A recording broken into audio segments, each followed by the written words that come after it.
তো নিচে অনেকটা ভিড় ছিল, সেই কারণে উপরে চলে এসেছিলাম আমি আর কি, ছাদে যেখানে খাওয়া দাওয়ার জায়গাটা করা হয়েছিল সেটা দেখলাম। তারপরে বাইরে নিচে এসে একটু নিজের ভিডিও নিচ্ছিলাম। আর আমাকে এই দিকটা কেমন লাগছে অবশ্যই কিন্তু একটা কমেন্ট করে জানাতে একদম ভুলো না।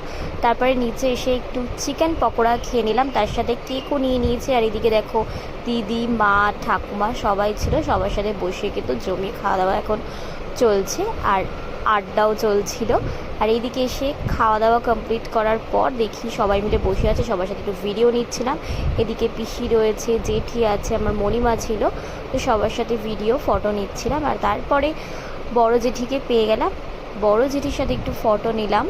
তারপরে এখন এইদিকে দেখছি ঠাকুমা করেছে, ঠাকুমা খাওয়ার নাম করে তুই তো খেয়ে নিচ্ছিস ভাই। তারপরে ভাই ভিডিও বানিয়ে দিচ্ছিল। আর এই ভিডিওটা আশা করছি তোমরা শর্টস ভিডিওতে অলরেডি দেখেই নিয়েছো। তো চলো নেক্সট ভিডিওতে বাকিটা শেয়ার করছি।